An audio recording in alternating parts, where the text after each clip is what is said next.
بھی ضائع نہیں کر رہا، نہ زندگی کو، نہ وقت کو، نہ اپنے آپ کو۔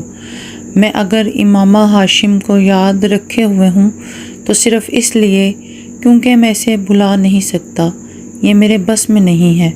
مجھے اس کے بارے میں سوچنے سے بہت تکلیف ہوتی ہے، لیکن میں اس تکلیف کا عادی ہو چکا ہوں۔ نبی ہوتا تو نبیوں جیسی دعائیں کرتا، مگر میں تو عام بشر ہوں، گناہ گار بشر۔ میری خواہشات، میری آرزوئیں سب عام ہیں۔ یہاں کھڑے ہو کر کوئی کبھی کسی عورت کے لیے نہیں رویا ہوگا۔ میری ذلت اور پستی کی اس سے زیادہ انتہا کیا ہوگی کہ میں یہاں کھڑا، حرم پاک میں کھڑا، ایک عورت کے لیے گڑ گڑا رہا ہوں، مگر مجھے نہ اپنے دل پہ اختیار ہے، نہ اپنے آنسوؤں پر۔ کامل میں کاملیت ہوتی ہے۔ پیر کامل وہ شخص ہوتا ہے جو دل سے اللہ تعالیٰ کی عبادت کرتا ہے، نیک اور پارسا ہوتا ہے، اس کی ہر دعا قبول ہوتی ہے، اس حد تک جس حد تک اللہ چاہے۔ اس کے الفاظ میں تاثیر بھی ہوتی ہے، وہ لوگوں کو ہدایت بھی دیتا ہے، اسے وجدان ہوتا ہے، وہی اترتی ہے اس پر، اور وہی صرف پیغمبر پر اترتی ہے۔ 1,24,000 پیغمبروں میں سے ہر پیغمبر کامل تھا، مگر پیر کامل وہ تھا جس پر نبوت کا سلسلہ ختم کر دیا گیا ہے۔ حضرت محمد صلی اللہ علیہ وآلہ وسلم کے بعد کسی پیغمبر کی گنجائش نہیں رکھی گئی۔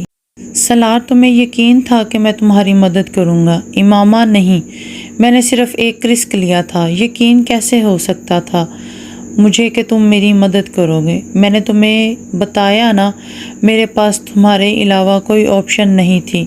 سالار، یعنی تم نے ضرورت کے تحت گدھے کو باپ بنا لیا۔ انسان کے لیے سب سے مشکل مرحلہ وہ ہوتا ہے جب اس کا دل کس چیز کی گواہی دے رہا ہو مگر اس کی زبان خاموش ہو، جب اس کا دماغ چلا چلا کر کسی چیز کی صداقت کا اقرار کر رہا ہو مگر اس کے ہونٹ ساکت ہوں۔ امامہ، تمہاری پے کتنی ہے؟ سالار، سالار، نو کمنٹس۔ امامہ، میں سیریس ہوں۔ سالار، میں بھی سیریس ہوں، میں شوہر ہوں تمہارا، بیوقوف نہیں۔ جو لوگ کہتے ہیں نا کہ جس سے محبت ہوئی وہ نہیں ملا، ایسا پتہ ہے کیوں ہوتا ہے؟ رات کے اس پچھلے پہر نرمی سے اس کا ہاتھ تھامے وہ بھیگی آنکھوں اور مسکراتے چہرے کے ساتھ کہہ رہی تھی، محبت میں صدق نہ ہو تو محبت نہیں ملتی۔ 9 سال پہلے جب میں نے جلال سے محبت کی تو پورے صدق کے ساتھ کی، دعائیں، وظیفے، منتیں، کیا تھا جو میں نے نہیں کر چھوڑا، مگر وہ مجھے نہیں ملا۔ وہ گھٹنوں کے بل بیٹھی ہوئی کا ہاتھ اس کے ہاتھ کی نرم گرفت میں سے اس کے گھٹنے پر دھرا تھا۔ سالار، کیونکہ اس وقت تم بھی مجھ سے محبت کرنے لگے تھے اور تمہاری محبت میں میری محبت سے زیادہ صدق تھا۔ تو گزرتا جا رہا ہے، چیزیں سوچ سمجھ کر صبر سے کرنی چاہیے، لیکن تاخیر سے نہیں۔ مجھے ہمیشہ ایسا لگتا تھا کہ خدا مجھ سے نفرت کرتا ہے، حالانکہ ایسا نہیں تھا۔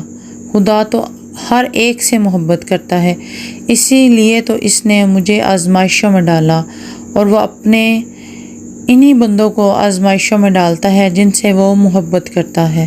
چیزوں کی اہمیت نہیں ہوتی، وہ کبھی نہ کبھی مل ہی جاتی ہیں۔ صرف انسان ہے جس کا نعم البدل نہیں ہوتا، وہ نہیں ملتے۔ زندگی ہمیں کبھی بھی بادشاہ نہیں ہونے دیتی کہ یہ سب کچھ ہی عطا کر دے۔ زندگی ہمیں ہمیشہ فقیر ہی رکھتی ہے، کسی نہ کسی شے سے محروم، کسی نہ کسی شے کے لیے ترستا ہوا۔ ہم اللہ سے شکوہ کرنے میں دیر نہیں کرتے تو شکر ادا کرنے میں دیر کیوں کریں؟